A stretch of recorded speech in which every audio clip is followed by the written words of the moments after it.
Assalamualaikum warahmatullahi wabarakatuh. Innal hamdalillah wassalatu wassalamu ala Rasulillah wa ala alihi wa ashabihi wa mawalah, la haula wala quwata illa billah.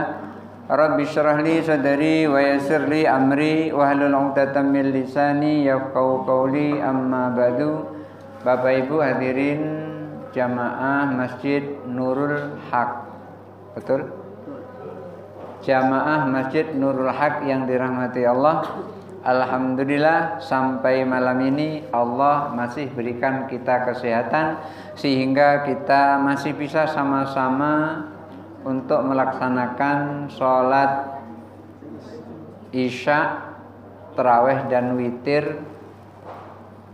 Dan malam ini saya ingin menyampaikan sesuatu bahwa semua pekerjaan yang baik itu bagusnya diawali dengan Bismillahirrahmanirrahim.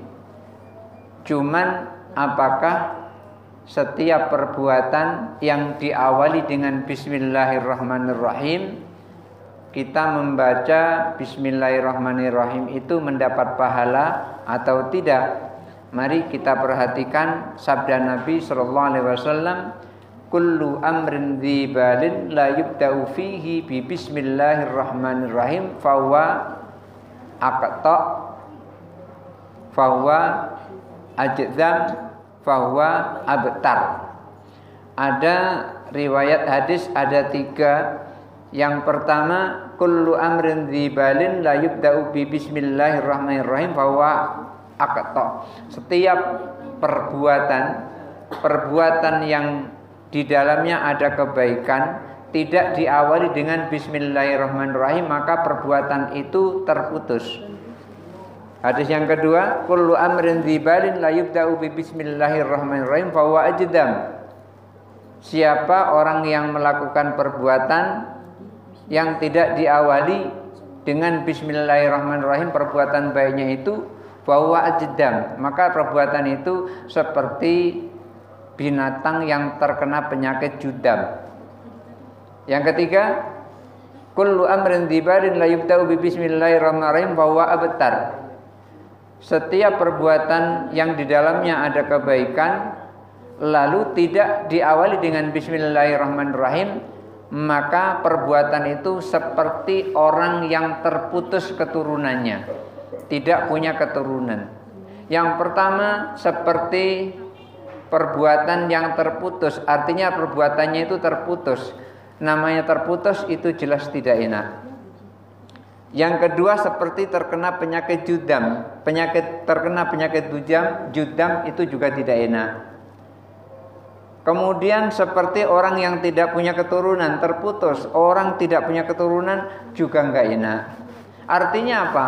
Perbuatan yang baik yang dilakukan yang tidak diawali dengan bismillahirrahmanirrahim, maka perbuatan itu tidak sempurna. Walaupun kelihatannya secara fisik itu sempurna, tapi sesungguhnya dia tidak sempurna. Seumpama bapak ibu nyapu halaman.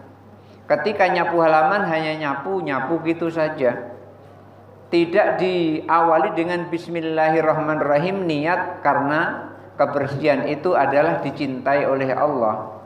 Ketika seseorang melakukan menyapu di halaman rumahnya dengan lillahi ta'ala, menyapu itu karena Allah mencintai kebersihan, maka kita bersihkan rumah kita bersihkan halaman kita sapu halaman kita, diawali dengan bismillahirrahmanirrahim, maka membaca bismillahirrahmanirrahim itu mendapat pahala.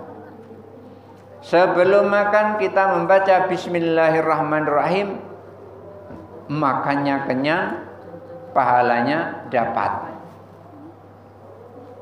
Tapi kalau kita makan tidak membaca bismillahirrahmanirrahim, maka setan pun juga ikut makan. Maka jangan heran kalau ada orang makannya banyak nggak kenyang-kenyang.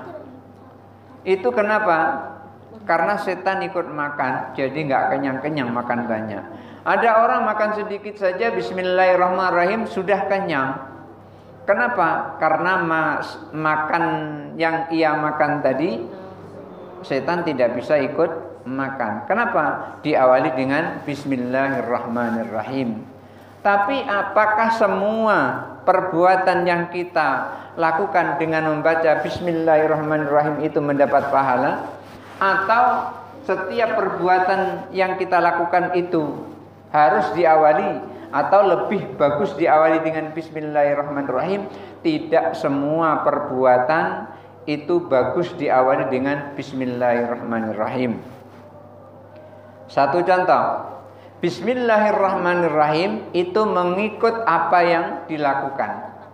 Kalau yang dilakukan itu adalah perbuatan wajib atau perbuatan sunnah, maka bismillahnya itu mendapat pahala tersendiri dari perbuatan itu. Tetapi kalau perbuatannya itu adalah perbuatan makruh, maka mengucapkan Bismillahirrahmanirrahim maka hukumnya makruh. Tapi kemudian kalau perbuatannya itu adalah perbuatan haram, diawali dengan Bismillahirrahmanirrahim, maka membaca Bismillah itu besar dosanya seperti besar dosa keharamannya. Satu contoh, orang mau ngambil air wudhu. Sebelum ngambil air wudhu baca Bismillahirrahmanirrahim sambil nyela-nyelai jari. Maka membaca bismillah di situ mendapat pahala. Karena apa? Ngambil air wudhu hukumnya ketika mau sholat sunnah, hukumnya sunnah. Mau sholat wajib, hukumnya wajib. Tapi ketika Bapak mau merokok, membaca Bismillahirrahmanirrahim, ada di sini yang merokok baca bismillah sebelum merokok. Saya belum pernah mendengar kiai sebelum rokok baca bismillah. Bismillahirrahmanirrahim supaya rokok ini berkah, kemudian baca bismillah terus dihidupkan. Hidupkan Bismillahirrahmanirrahim. Alhamdulillah. Belum pernah seperti itu. Kenapa? Karena rokok itu hukumnya makruh, maka membaca bismillah juga hukumnya makruh. Lain halnya dengan orang makan jengkol. Makan jengkol itu makannya tidak makruh, hanya jengkolnya yang makruh. Jadi pekerjaan aslinya makan itu tidak makruh. Yang menyebabkan makruh itu adalah jengkolnya. Kenapa jengkol makruh? Karena baunya yang menyengat, yang mengundang hidung orang kempas-kempis itu. Makan jengkol. Tapi kalau jengkol itu sudah hilang baunya, tidak makruh lagi.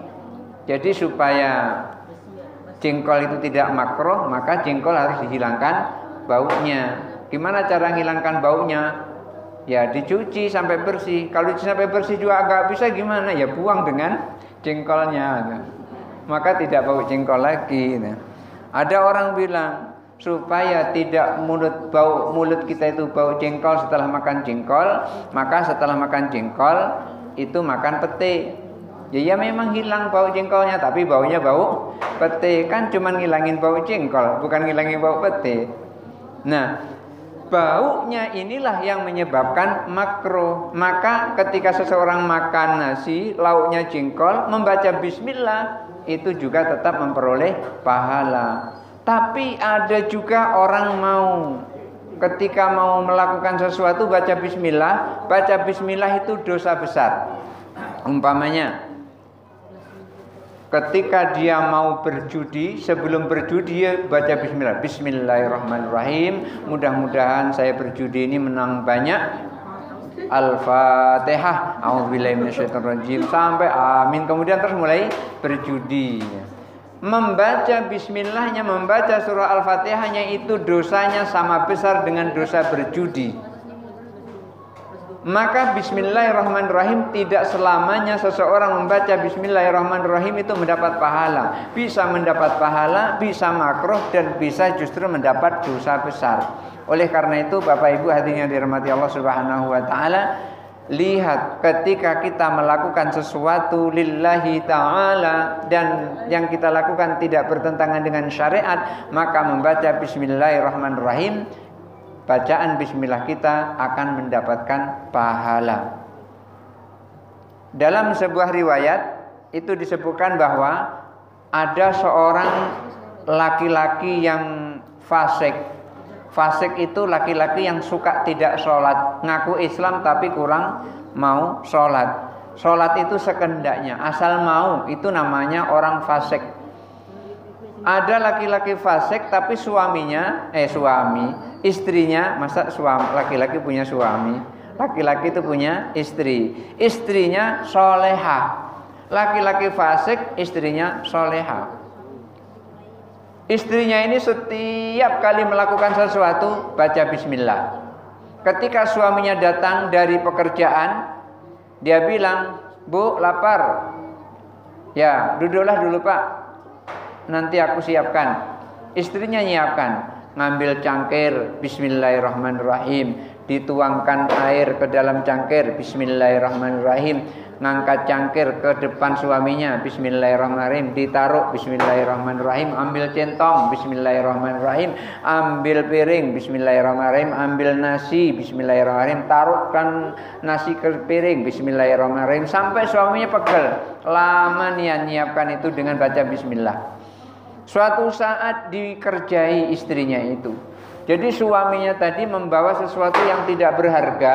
Ketika dia membawa sesuatu yang tidak berharga tadi, suaminya tadi membungkus sesuatu itu dan diberikan kepada istrinya. Dibilang, "Bu, ini barang penting, tolong disimpan ya. Suatu saat nanti kalau aku perlukan harus ada. Oleh karena itu simpan baik-baik." "Baik, Pak." Ditutuplah sama istrinya itu dengan tutup yang baik. Kemudian dimasukkan ke dalam kotak yang baik. Dimasukkan, bagus sekali pemasukannya itu. Kemudian besoknya lagi diintip istrinya itu. Dibuatnya lengah, diintip. Istrinya lengah, diambil barang tadi, dimasukkan ke dalam sumur. Begitu dimasukkan ke dalam sumur, tenggelam di dalam sumur. Beberapa saat kemudian langsung bilang sama istrinya, "Bu, mana yang aku suruh simpan kemarin itu?" "Ada, Pak, di dalam kotak. Tolong diambil." Begitu istrinya dibilangi tolong diambil, langsung menuju ke kotak tadi. Begitu melangkah dengan membaca bismillahirrahmanirrahim, sampai di dekat kotak, mau buka pintu kotak tadi, membaca bismillahirrahmanirrahim, lalu diambilnya barang itu. Pas membaca bismillah tadi, Allah perintahkan kepada malaikat, "Ya malaikah rudda ala makani." Kembalikan barang tadi itu ke tempatnya. Tiba-tiba ada di situ, diambil. Lalu bilang, "Ini, Pak, yang Bapak mau." Mangap suaminya tadi, pengen ngerjai istrinya, ternyata dia yang dikerjai oleh istrinya. Yang tadinya tidak ada, ternyata ada. Kenapa? Sudah dibuang, kok ada di situ lagi? Barangnya persis, dan itulah. Setelah itu, melihat kejadian yang seperti ini, malu suami tadi, lalu dia tidak pernah lagi meninggalkan sholat. Melihat istrinya baca bismillah, ternyata istri yang solehah, yang senantiasa ditunjukkan kesolehannya kepada suaminya, membuat suami yang tadinya fasik menjadi suami yang mukmin. Oleh karena itu, Bapak Ibu hadirin yang dirahmati Allah, salah satu di antara suami dan istri itu sebaiknya ada yang mukmin, sehingga bisa memberikan hidayah kepada pasangannya. Suami yang fasik akan memperoleh hidayah dari istri yang soleha. Mungkin istri yang fasikoh akan memperoleh hidayah dari suami yang soleh. Maka Allah Subhanahu wa ta'ala memberikan pasangan itu tidak akan pernah meleset. Ketika dia itu sama-sama baiknya, maka pasangan itu akan kekal atau abadi untuk selama-lamanya. Hanya maut yang memisahkannya. Akan tetapi ketika yang satu baik, yang satu buruk, itu tidak akan bisa pernah menjadi satu. Satu contoh, sampah tidak pernah lama berada di dalam kulkas. Pasti lama-lama akan disingkirkan dari kulkas itu. Kemudian barang baik juga tidak akan bisa lama-lama di dalam sampah. Satu contoh, duit itu kan baik, tapi kalau ditaruh di tempat sampah, yakin nggak lama itu. Kalau nggak percaya, Bapak boleh praktekkan, ambil duit 100 juta, taruh di tempat sampah. Sore taruh, pagi sudah hilang itu. Sudah nggak tahan lagi di situ tempatnya. maka yang baik itu tidak bisa bersatu dengan yang buruk. Maka orang baik biasanya tidak akan tahan lama terhadap orang yang buruk, dan orang yang buruk biasanya juga tidak tahan lama terhadap orang yang baik. Tapi kalau orang baik dengan orang baik awet, orang buruk dengan orang buruk awet, ini sama-sama buruknya. Dan itulah Allah ciptakan, kebaikan tidak akan pernah tertukar. Oleh karena itu Bapak Ibu hadirin yang dirahmati Allah, setiap kita melakukan kebaikan, mari kita awali dengan Bismillahirrahmanirrahim. Mudah-mudahan puasa kita yang senantiasa kita awali niatnya dengan Bismillahirrahmanirrahim, nawaitu shauma ghadin an adai fardhi syahr Ramadan hadisanatillah taala, akan menjadi kebaikan tersendiri yang Allah sendiri nanti yang akan membalasnya. Barangkali itu saja dulu. Hadanallahu wa iyyakum ajmain, wallahu muwaffiq ila aqwamit thariq. Wassalamualaikum warahmatullahi wabarakatuh.